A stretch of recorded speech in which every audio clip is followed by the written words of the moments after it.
அந்த நம்ம கியூரியாசிட்டி, அந்த ஆர்வம், நம்ம வந்து தெரிஞ்சுக்கணும், அந்த டேஸ்ட் எப்படி இருக்குது அதெல்லாம் நம்ம ஃபீல் பண்ணிக்கணுக்காக நம்ம இதெல்லாம் பண்றது. ஆங்கிரி கோவம் வந்துச்சுன்னா என்ன பண்ணுவோம்? எடுத்து ஊத்தி குடிச்சாச்சு. குடிச்சிட்டா என்ன பிரச்சனை போயிடுமா? கண்டிப்பா இல்லை. அதுக்காகவும் நம்ம சப்ஸ்டன்ஸ் எடுக்கிறோம் அப்படின்னு சொல்லி சொல்றாங்க. ஸோ நான் ஃபிட், நான் இதுக்கு பொறுத்தவங்கான இல்லை அப்படின்ட்டு இருக்கிறதுக்கெல்லாம் நம்ம இதெல்லாம் எடுக்கிறோம் அப்படின்னு சொல்லி சொல்றோம்.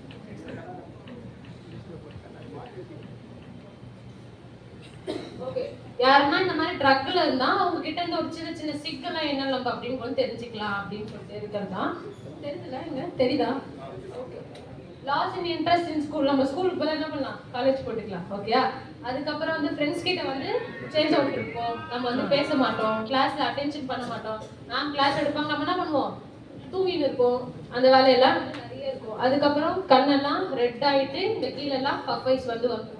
ஸோ இந்த மாதிரி loss and gain or weight, நல்லா உடம்பு போட்டுருவாங்க, இல்லைன்னா நல்லா உடம்பு குறைஞ்சிரும். ஸோ இந்த மாதிரி எல்லாம் நிறைய இருக்கும். அதுக்கப்புறமா வந்து எப்போ பார்த்தாலும் ரன்னிங் ரோஸாவே இருக்கும். என்ன சொல்லுவான் ஃப்ரெண்டு, மச்சா நல்லா என்ன சளி பிடிச்சிருக்கா, பெப்பர் போட்டு அடி, குறைஞ்சிரும் சொல்லுவானா? சொல்ல மாட்டான், சொல்லுவான். ஸோ இந்த மாதிரி எல்லாம் பண்ணும்போது அவங்களுக்கு இதெல்லாம் வந்து இந்த சிம்டம்ஸ் எல்லாம் உள்ள காமிக்கும் அப்படின்னு சொல்லி சொல்றேன்.